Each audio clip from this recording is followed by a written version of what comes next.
Hey everyone, Rick here, and we are back with another BattleClaw unboxing. Now folks, I know you can watch these videos in any order you choose, but specific to my starter pack unboxings, if this is the third and final one of my videos of these that you've watched, then congratulations, you've watched them in the right order, because I was saving this one specifically for last. Why? Because this is the Tornado BattleClaw. At this point, out of all the retail, not promotional releases, but retail releases, this right now is the only way to get a Tornado BattleClaw. And personally, it looks amazing. So unlike the other starter packs, the other BattleClaws that came in those, where we've seen them already, 2-player battle packs had those. You can get them that way or in the starters. This, folks, is the only way to get the Tornado BattleClaw at retail at this point. Again, this is a starter pack for the game BattleClaw by our friends at Mattel. Now this is such a fantastic game. Let's crack this open. As advertised on the packaging, this is everything one player needs to get started with the basic game of BattleClaw. There is an advanced mode. There are advanced rules. Those are not included here. If you want the advanced rules, check out the tournament packs. But for just the basic game, this starter pack will do well. Now, I have no clue what cards are going to be in this thing. Also, this boundary card is different. Unlike the other boundary cards that I've seen so far, where they've always been like red and yellow, or kind of the more common BattleClaw green, this one's kind of a bluish green teal, which is fantastic. And that is number, because these are numbered, B as in boys 07. Why are they numbered? Because on the back is art, and in a 3x3 grid you can assemble this picture of art. So if you collect all of these, you'll have tons of fantastic art. Now, we're not here to look at art. Well, technically we may be. Some of the art on these cards is actually pretty fantastic. But let's get to the meat and potatoes, folks. Let's get to the beasts.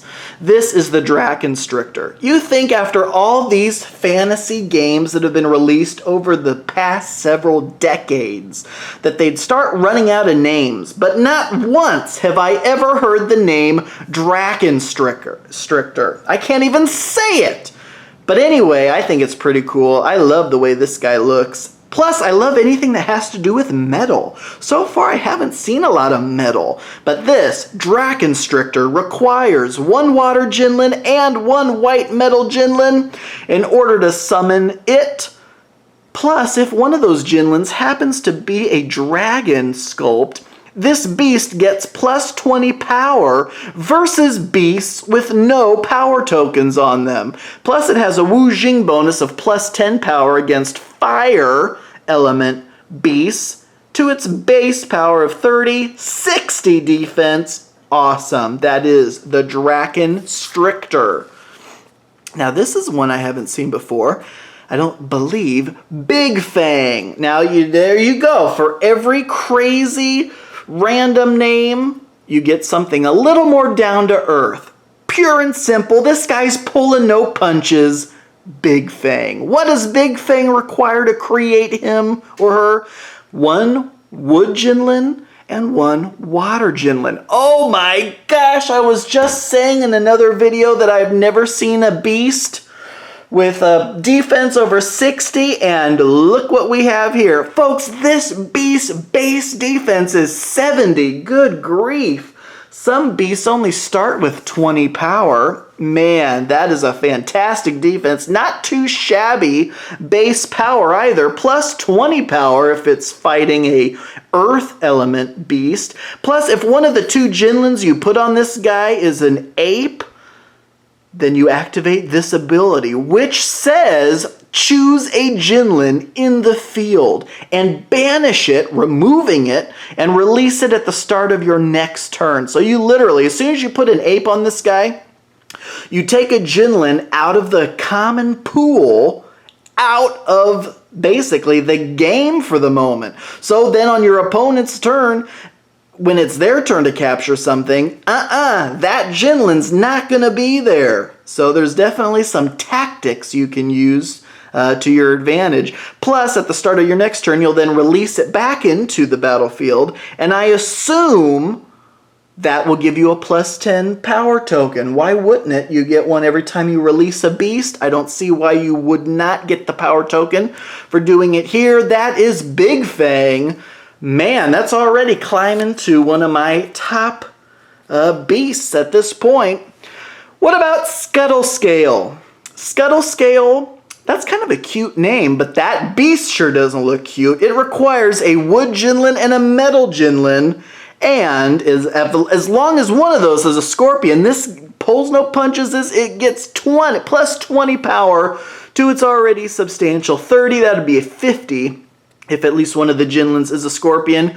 40 defense, that's definitely a more common defense. No Wu Jing bonus though, that is Scuttle Scale. And folks, those are the cards that come in this starter pack. I'm really excited to get to this BattleClaw though. But before we do, let's take a look at the Jinlins. Now the Jinlins that come in this pack are also fairly unique. Now a water dragon is definitely more common, but not a bad Jinlin to have. You also, though, get a metal scorpion, fantastic, and then a wood ape. Now, among the apes, I do think I have more wood apes than anything, but still, apes themselves, at least as far as I found, are not necessarily all that common. You also do get 3 +10 power tokens, which you are definitely going to need a handy supply of every time you release a Jinlin back to the battlefield. One of the possible actions you can take is to take a +10 power token and put it on one of your beasts. In fact, that is the only action you can take in the basic game when you release a Jinlin. Again, there are advanced rules found in tournament packs. I'm just going to get this out of the way first before I just try out that BattleClaw for the first time ever. While I've played around with the other BattleClaws, this will be the first time I've even touched that one. So let's first take a look at this. Crumpled up in the starter pack, as you would expect from a starter pack, but which I was personally unaware would be included, is a copy of the basic game rules.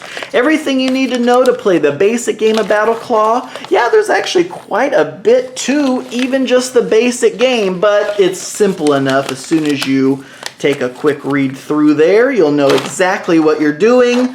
Okay guys, this is the first time that I have ever even touched this Tornado BattleClaw.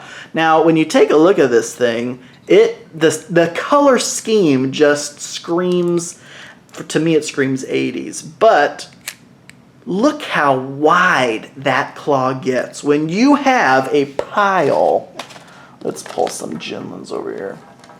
When you have a pile of Jinlins out there, look how wide this claw gets. Now it is fairly shallow up front here, but when you pull it down, that's the other thing you have to keep in mind when you're picking a BattleClaw. Take a look at the room that is going to be in here. Now, obviously, it can still capture Jinlins without being fully closed. However, you do risk some of those spilling out as you pull it along, such as our fire spider there. But I like the wide open mouth, so if there's something over there, you do have a decent chance of getting it with such a wide claw opening. Plus, it just looks fantastic. Maybe the aesthetic of your BattleClaw is what you're going for.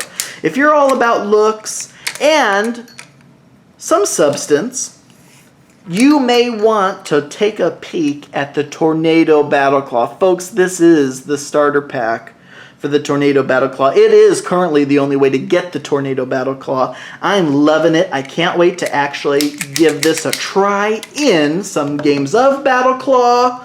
Thank you all so much for watching, as always, and until next time.